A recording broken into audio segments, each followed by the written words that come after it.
नमस्कार। श्रीमती मोहरी देवी तापड़िया कन्या महाविद्यालय जसवंतगढ़ के इस यूट्यूब चैनल पर मैं प्रवक्ता हनुमान मल शर्मा आप सभी का हार्दिक स्वागत और अभिनंदन करता हूं।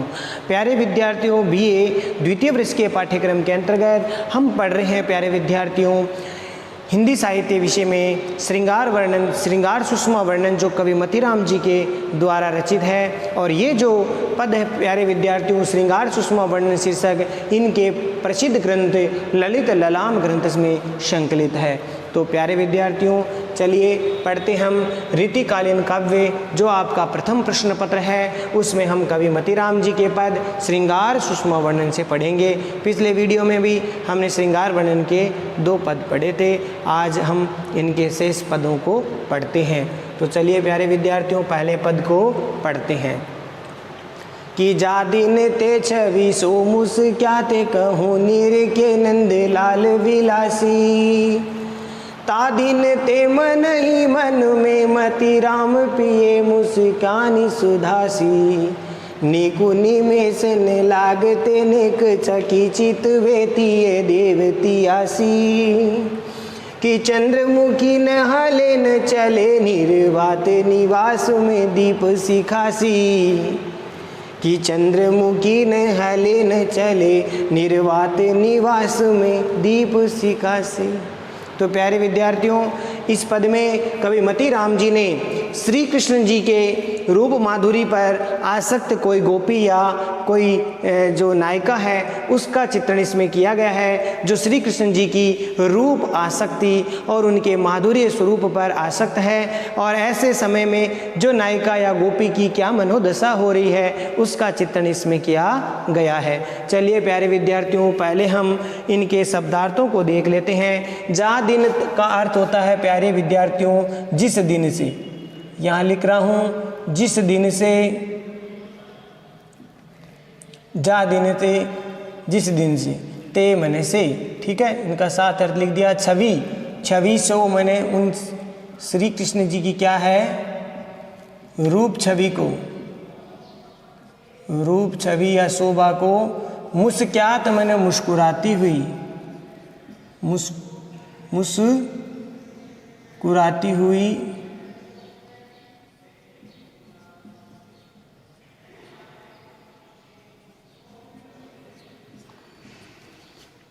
कहूँ मैंने वह निरखे देखी है, यानी वह मुस्कुराती हुई छवि को मैंने देखा है। क्या देखा? नंदलाल विलासी श्री कृष्ण, विलासी मैंने विलास युक्त अर्थात सरस या फिर रसिक, सुंदर, ठीक है। अब इसका अर्थ हम देखेंगे बाद में। ता दिन ते का अर्थ हो गया उस दिन से, उस दिन से, जिस दिन से, फिर उस दिन से। मन ही मन, मन ही मन में मतीराम कवि कहते हैं पिए मन पीती है या फिर आस्वाद लेती है। मुस्कानी मन मुस्कान की, मुस्कान रूपी जो अमृत है या मुस्कान जो है अमृत के सी मने समान, अमृत के समान मुस्कुराहट को वो पीती है। नेकु मने थोड़ा भी या क्षण भर भी, निमेष मन पलक होता है या क्षण भर भी, इस रूप में हम ले सकते हैं। निमेष नहीं, लागते मन लगते हैं या फिर झपकते हैं। नैन मन नेत्र, चकी का अर्थ होता है प्यारे विद्यार्थियों चकित, आश्चर्यचकित, अचंबित, अचरज, ठीक है। चितवे मन दृष्टि, नजर। तीय, तीय का अर्थ होता है प्यारे विद्यार्थियों स्त्री। देवतिया, देवतिया का मतलब देवताओं की स्त्री या देवांगना, ठीक है। देवांगना या देवताओं की स्त्री के समान, सी मने समान। और चंद्रमुखी सी यानी जिसका मुख चंद्रमा के समान, ऐसी चंद्रमुखी। न मने नहीं, हले न चले, न हिलती है न चलती है। अर्थात स्थिर हो जाती है। ठीक है, क्या हो जाती है? स्थिर या स्तंभित। निर्वात, निर्वात माने जहाँ जिसमें हवा ना हो, निर्वात, बिना हवा के, बिना वायु के, निर्वात। निवास स्थान पर, घर में या ऐसे स्थान पर। दीप शिखासी यानी दीप, दीपक की शिखा माने लो, दीपक की लो के समान जो है वो हिलती है ना चलती है। तो यहाँ पर उपमा किसे दी है? दीपक की लो के समान। जैसे दीपक की लो स्थिर हो जाती है कहाँ? जब कोई निर्वात स्थान हो जहाँ पर हवा ना चले, तो उसमें जिस प्रकार से दीपक की लो एक जगह स्थिर हो जाती है, ठीक उसी प्रकार से वो गोपी एक जगह स्थिर हो गई है। कब हो गई है? तो प्यारे विद्यार्थियों, तब हो गई है जब उन्होंने श्री कृष्ण जी की रूप माधुरी छवि को देखा है। ठीक है,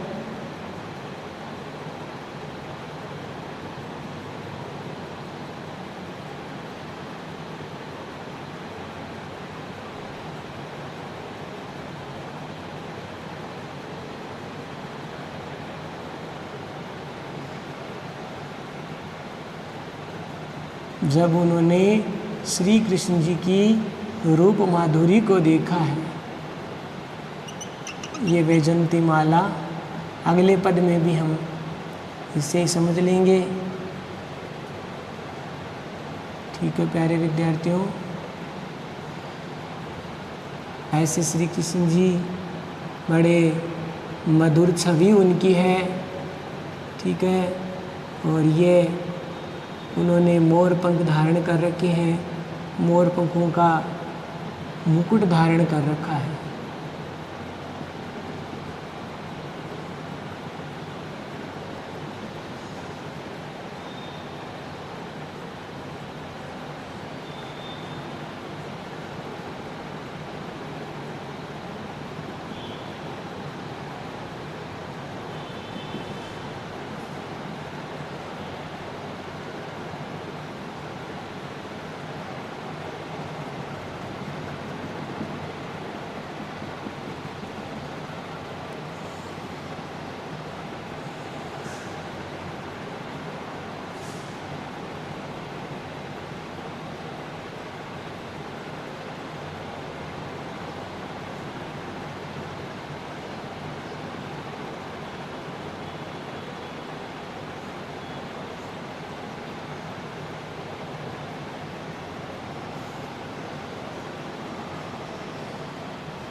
देखिए प्यारे विद्यार्थियों, हम थोड़ा सा समझ लेते हैं इसको कि जब से श्री कृष्ण जी की उस मधुर मुस्कान को देखा है गोपी ने, कोई गोपी है वो कह रही है, मतिराम कवि प्रस्तुत पद्यांश में आप प्रसंग में लिखेंगे प्यारे विद्यार्थियों कि प्रस्तुत पद्यांश कवि मतिराम जी द्वारा रचित ललित लाम ग्रंथ में श्रृंगार सुषमा वर्ण शीर्षक से उद्धृत है। और इसमें कोई गोपी जो श्री कृष्ण जी की रूप माधुरी पर आसक्त है, उसकी जो मनोदशा उसका चित्रण किया गया है कि गोपी या नायिका कह रही है कि जा दिन ते छवि सो मुस्क्यात कहूँ निरके नंदलाल विलासी।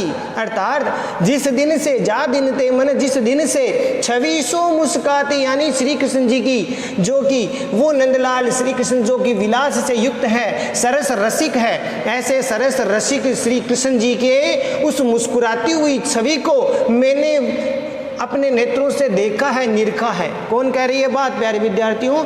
नायिका या गोपी।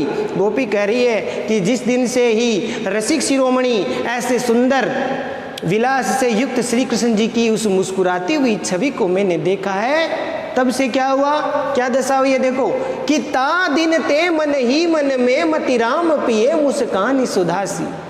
गोपी कह रही है, नायिका कह रही है कि उता दिन से, मन उस दिन से, वह मन ही मन में, मतिराम कवि कहते हैं कि उस दिन से वह नायिका मन ही मन उस श्री कृष्ण जी की रूप माधुरी की वो मुस्कुराहट, वो मुस्कान, पिए सुधासी यानी अमृत के समान उसकी उनकी मुस्कान को मन ही मन पीती रहती है, अर्थात आस्वाद लेती रहती है। यानी श्री कृष्ण की मुस्कान रूपी अमृत को वो पीती रहती है। कौन?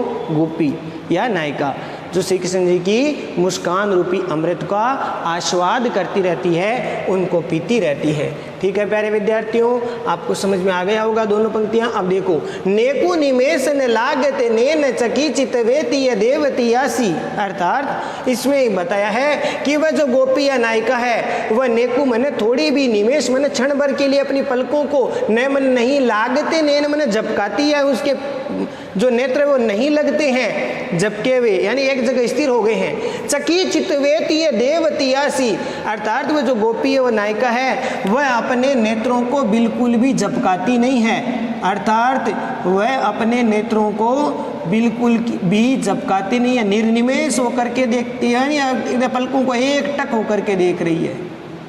और उपमा यहाँ पर दी है किसकी तरह? जैसे कोई देव स्त्री हो।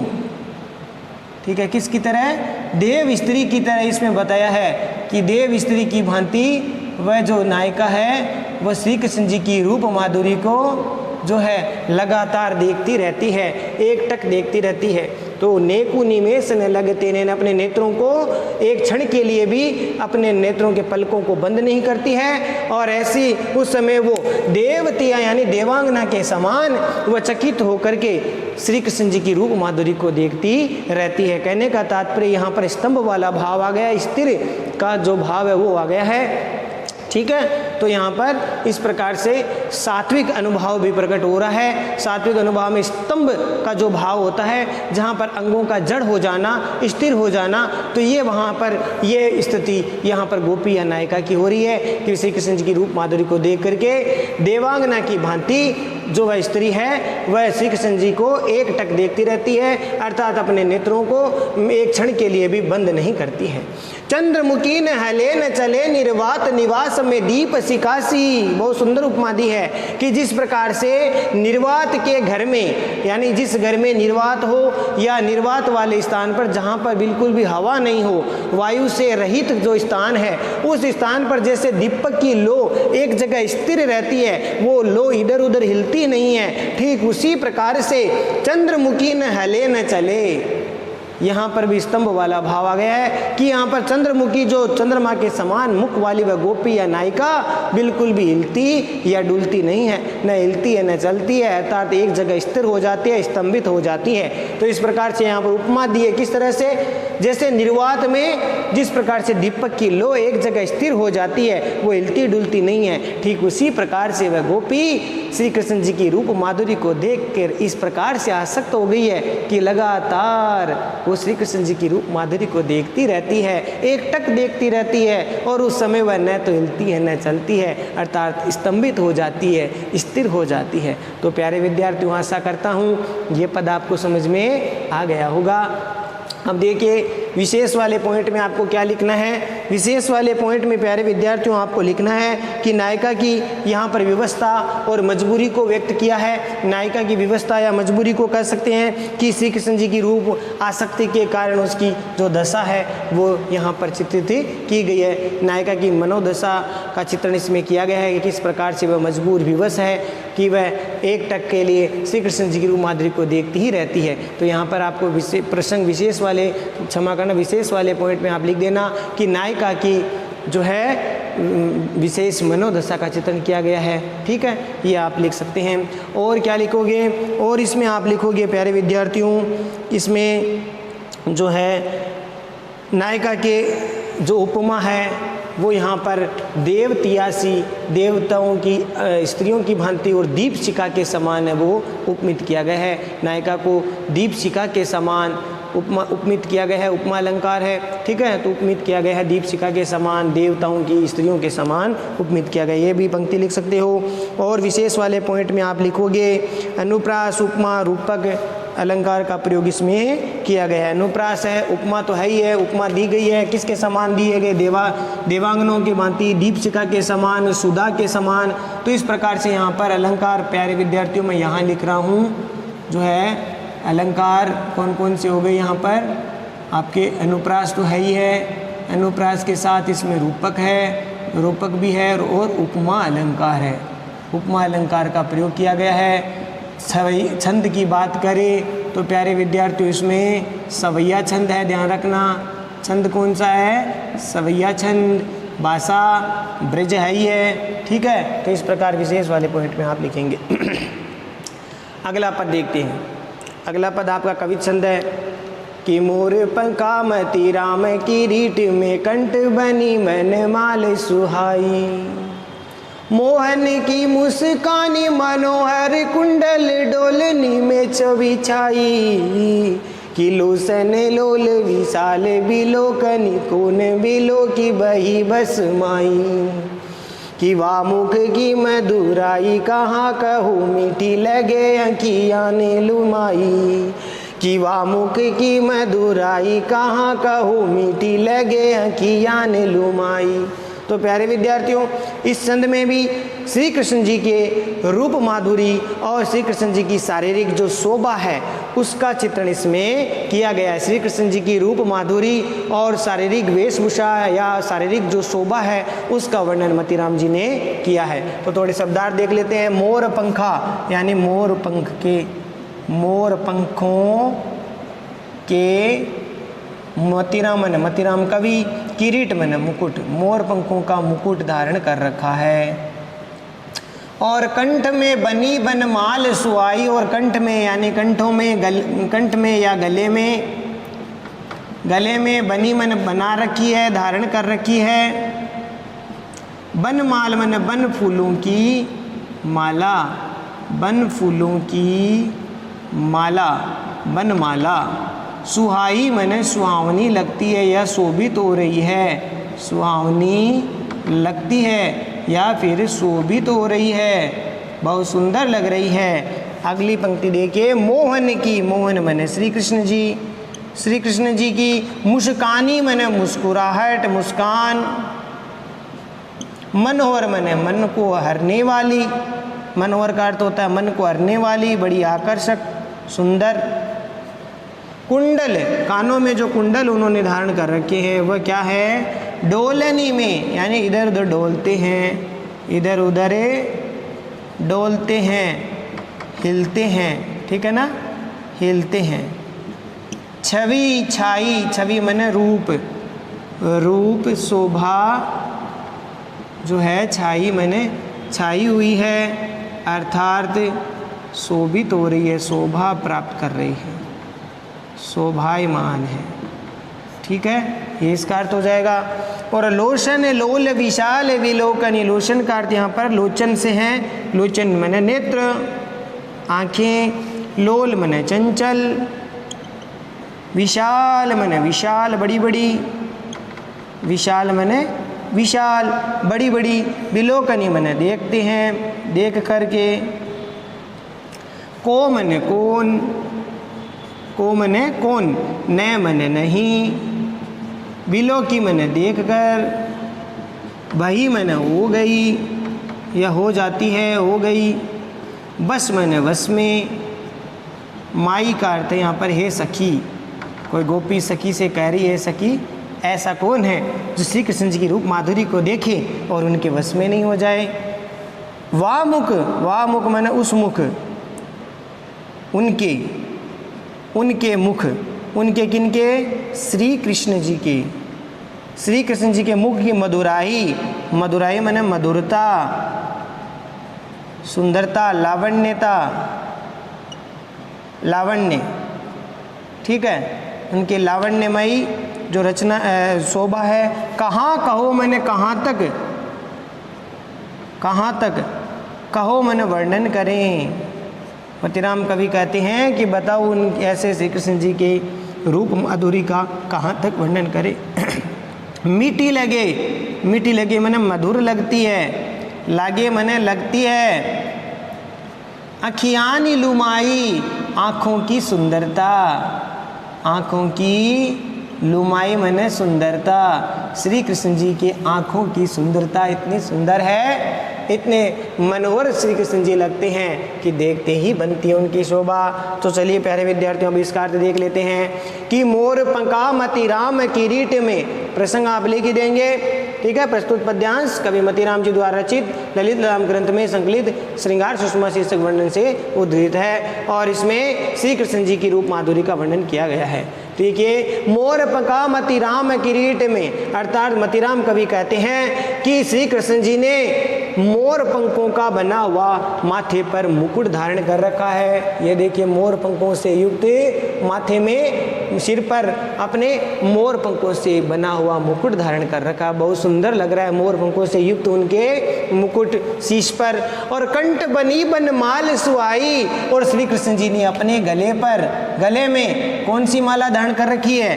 कंठ बनी बन माल सुहाई। श्री कृष्ण जी ने अपने गले में बन फूलों की माला या बन माला है वो धारण कर रखी है, जो बड़ी सुहावनी और आकर्षक लग रही है। बहुत शोभायमान वो बनमाला के फूलों से उनका गला बहुत सुंदर शोभायमान हो रहा है। देखिए अब आगे देखिए, मोहन की मुस्कान मनोहर, और श्री कृष्ण जी की वो मधुर मुस्कान बड़ी आकर्षक और सुंदर है। मोहन की मुस्कान मनोहर, यानी श्री कृष्ण जी की वो मधुर मुस्कान बड़ी मनोहर है, मन को हरने वाली है, सभी के मन को आकर्षित करने वाली है। ऐसे श्री कृष्ण जी की मधुर क्या है? मुस्कान, जो सभी के मन को आकर्षित करती है। तो ऐसी आकर्षक करने वाले भगवान की, श्री कृष्ण जी की गोपी कह रही है कि ऐसे मोहन की मुस्कान बड़ी मनोहर आकर्षक है। कुंडल डोलनी में छवि छाई, और उनके कानों में ये जो कुंडल है, कानों में जो कुंडल है वो इधर उधर डोलते रहते हैं, और इधर उधर डोलते हुए उनकी रूप शोभा बहुत ही सुंदर लगती है। अर्थात कानों में जो इधर उधर डोलते हुए कुंडलों की शोभा छाई हुई रहती है। आगे देखिए अर्थ समझ में आ रहा होगा आपको। लोशन लोल विशाल विलोकनी कौन बिलोकी बही बस माई। गोपी कह रही है एक सखी से, सखी कि श्री कृष्ण जी के नेत्र बड़े चंचल और विशाल है। श्री कृष्ण जी को देखें तो उनकी रूप माधुरी को देखें तो उनके नेत्र बड़े बड़े बड़े विशाल और सुंदर आकर्षक है। श्री कृष्ण जी के नेत्र बड़े चंचल और बड़े विशाल नेत्र हैं। और कौन बिलो की बही बस माई, की इस संसार में ऐसा कौन है हे सखी जो उनकी इस रूप माधुरी को देखकर, ऐसे विशाल नेत्रों को देख करके कौन नहीं देखकर बही बस माई, यानी कौन ऐसा है जो श्री कृष्ण जी की इसी रूप माधुरी के बसीभूत नहीं हो जाएगा। ठीक है ना। तो यहाँ पर बहुत सुंदर बात कही है कि गोपी कह रही है कि भाई इस संसार में ऐसा कौन है जो ऐसी रूप माधुरी को देख करके उनके वशीभूत नहीं हो जाएगा। अर्थात श्री कृष्ण जी की रूप माधुरी को देख करके प्रत्येक प्राणी वशीभूत हो जाता है। और वाह मुख की मधुराई कहाँ कहूँ मीठी लगे अखियानी लुमाई। अर्थात श्री कृष्ण जी की वाह मुख मने श्री कृष्ण जी के मुख की मधुराई या लावण्यता को देख करके कहाँ कहूँ, मैंने कहाँ तक मैं वर्णन करूँ। मतिराम कवि कहते हैं कि श्री कृष्ण जी की ऐसी सुंदर रूप माधुरी या मधुरता से युक्त जो लावण्य उनका है उसका वर्णन मैं कहाँ तक करूं। अर्थात उनके इस माधुर्य का वर्णन वर्णातीत है, अनिर्वचनीय उसका वर्णन नहीं किया जा सकता। तो कहाँ कहूँ, मैंने कहाँ तक वर्णन करूं। और मीठी लगे आँखियन लुमाई, श्री कृष्ण जी की आँखों की जो सुंदरता है वो बहुत ही मीठी लगती है, बड़ी मधुर लगती है, बहुत सुहावनी लगती है। ऐसा लगता है कि श्री कृष्ण जी की रूप माधुरी को देखते जाएं फिर भी मन तृप्त नहीं होता। ऐसे श्री कृष्ण जी की क्या है, मीठी लगी आँखियान लुमाई, उन श्री कृष्ण जी की आंखों की वो सुंदरता जो है देखते ही बनती है, बहुत मधुर लगती है, आकर्षक लगती है। तो प्यारे विद्यार्थियों आशा करता हूँ ऐसी सुंदर जो पद मतिराम जी का है उसके अर्थ आपको समझ में आ गया होगा। और विशेष वाले पॉइंट में प्यारे विद्यार्थियों आपको लिखना है श्री कृष्ण जी की रूप माधुरी का परंपरागत अनुसार वर्णन इसमें किया गया है। श्री कृष्ण जी की रूप माधुरी का जो है रीतिकाल के जो और कवियों ने वर्णन किया है ठीक उसी प्रकार से मतिराम जी ने भी वर्णन किया है। और साथ ही साथ प्यारे विद्यार्थियों इसमें श्रृंगार रस की अभिव्यंजना की रस कौन से है, श्रृंगार रस है और माधुर्य गुण है। गुणों की बात करें 3 गुण हैं अपने हिंदी साहित्य में। काव्य गुण कितने होते हैं, 3 हैं, माधुर्य और जो प्रसाद, तो माधुर्य गुण की रचना है। रस 9 रस है या फिर 11 रस है तो 9 रसों में ये श्रृंगार रस की, ये आप लिख सकते हैं श्रृंगार रस की अभिव्यंजना हुई है। गुण कौन सा है? माधुर्य गुण का जो भाव व्यक्त हुआ है, ये आप लिख सकते हैं। इसमें माधुर्य तो गुण है, रस की बात करें तो श्रृंगार रस है, भाषा की बात करें तो ब्रज भाषा है, छंद की बात करें तो कविता छंद है। ठीक है प्यारे विद्यार्थियों। और अलंकारों की बात करें तो अनुप्रास, रूपक, उपमा, आक्षेप, काव्यलिंग अलंकार का प्रयोग इसमें किया गया है। आक्षेप, रूपक, अनुप्रास अलंकार का प्रयोग इसमें किया गया है। आक्षेप, रूपक, अनुप्रास, काव्यलिंग अलंकार का भी प्रयोग इसमें किया गया है। और प्यारे विद्यार्थियों थोड़ी सी क्षमा करना, आप ये जो छंद है वो कवि छंद नहीं है, सवैया छंद है। क्षमा करना, थोड़ा भूल सुधार कर लेना, भूल हुई है, सवैया छंद है। तो इस प्रकार से ये आप विशेष वाले पॉइंट में आप लिखेंगे। तो आशा करता हूँ प्यारे विद्यार्थियों ये दोनों पद आपको ठीक से समझ में आ गए होंगे।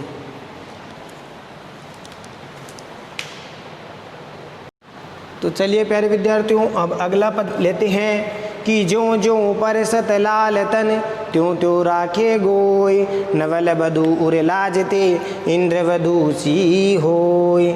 ज्यों ज्यों मने जैसे जैसे, परसत मने स्पर्श करते हैं या आलिंगन करते हैं, लाल का अर्थ यहाँ पर प्रिय से हैं, प्रियतम से हैं, तन मने शरीर को, त्यों त्यों मने वैसे वैसे,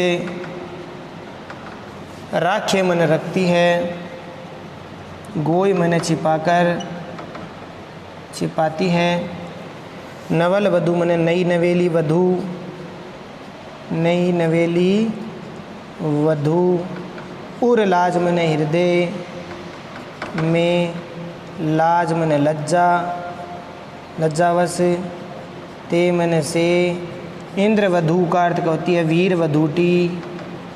वीर वधूटी प्यारे विद्यार्थियों वो है जो वर्षा ऋतु में छोटे छोटे जीव निकलते हैं, ज़मीन पर चलते हैं, लाल लाल रंग के, जिसको कोई बोलते हैं बुढ़िया माई इस प्रकार से बोलते हैं, वो वीर वधूटी। से मन समान, ओय मन होती है। तो यहाँ पर एक श्रृंगार का वर्णन किया गया है। श्रृंगार वर्णन में देखिए प्यारे विद्यार्थियों, मतीराम कवि जो है प्रसंग में आप लिख देना, प्रस्तुत पद्यांश कवि मतीराम जी द्वारा रचित श्रृंगार सुषमा वर्णन शीर्षक से उद्धृत है। और इसमें कोई नई नवेली दुल्हन है या वधू है, वह किस प्रकार से लज्जा से युक्त जो है नई विवाहिता वधू की जो लज्जाशीलता व संकोच का इसमें चित्रण किया गया है। जैसे ज्यों ज्यों मने जैसे जैसे, परसत मने स्पर्श आलिंगन, लाल मने प्रिय, तन मने शरीर को, त्यों त्यों मने वैसे वैसे, राखे मने रखती है, गोई मने छिपा कर, नवल वधु मने नई नवेली वधु, उर लाज मने हृदय में लज्जावंश, ते मन से, इंद्र वधु मन वीर वधूटी, सी मन समान, वो मन होती है। अर्थात मतीराम कवि कहते हैं कि जैसे जैसे नई नवेली वधू है, नई नवेली वधू को उसके प्रिय के द्वारा जो है आलिंगन या स्पर्श उनके शरीर को किया जाता है, वैसे वैसे वह प्यारे विद्यार्थियों वह अपने शरीर को, अंगों को छिपाती है। और नवल वधू उर लाजते, इस प्रकार से नई नवेली जो वधू है वो अपने हृदय में लज्जावंश जो है, लज्जावश नई नवेली वधू हृदय में लज्जा के कारण या लज्जा से वशीभूत होकर के इंद्र वधू सी हो यानी वीर वधूटी के समान संकुचित होती है या संकोच करती है, लज्जा करती है। तो जो है यहाँ पर एक नई नवेली वधू का जो संकोचित स्वभाव या लज्जाशीलता का चित्रण इसमें किया गया है। तो आशा करता हूँ ये पद आपको समझ में आ गया होगा। और विशेष वाले पॉइंट में प्यारे विद्यार्थियों नई विवाहिता का संकोचित जो स्वभाव है उसका चित्रण इसमें किया गया है, जिसे वीर वधूटी से उपमित किया गया है। अर्थात जो छोटे छोटे वर्षा काल में जो छोटे छोटे जीव निकलते हैं लाल लाल रंग के, तो उसके उपमा इसमें दी गई है। जिस प्रकार उसके हाथ लगाते हैं तो वो संकुचित हो जाती है, उसी प्रकार से यहाँ पर नई नवेली वधू की लज्जाशीलता का चित्रण इसमें किया गया है। ठीक है, यह विशेष वाले पॉइंट में लिख देना। अलंकारों की बात करें, अनुप्रास, विप्सा, स्वभावोक्ति अलंकार का प्रयोग इसमें किया गया है। अनुप्रास, विप्सा, स्वभावोक्ति अलंकार, स्वभावोक्ति और रूपक अलंकार का प्रयोग है, उपमा अलंकार का प्रयोग किया गया है। ठीक है, भाषा ब्रिज है, ये दोहा छंद है। ठीक है, इस प्रकार से इस रस की बात करें तो श्रृंगार रस है, माधुर्य गुण है। इस प्रकार से आप इसको लिख देना विशेष वाले पॉइंट में। आशा करता हूँ ये पद आपको समझ में आ गए होंगे। तो प्यारे विद्यार्थियों, आज के लिए बस इतना ही। अगले वीडियो में फिर हाजिर होंगे मतीराम जी के आगे के पदों को लेकर के, क्योंकि मतीराम जी का जो श्रृंगार सुषमा वर्णन शीर्षक है वो आज पूर्ण हुआ। अब इसके बाद में प्रकृति जो चित्रण है, प्रकृति वर्णन है वो किया जाएगा, जिसमें प्रकृति वर्णन से संबंधित कुछ पद हैं, दोहे हैं, छोटे छोटे पद हैं, उनको भी पढ़ना है। उसके बाद में ये पाठ पूर्ण होगा। ठीक है प्यारे विद्यार्थियों, आशा करता हूँ ये पद आपको समझ में आ गए होंगे। इन पदों की व्याख्याओं को ठीक से पढ़िए, नोट्स बनाइए, चैनल को लाइक शेयर और सब्सक्राइब कीजिए। जय भारत, जय हिंदी, धन्यवाद।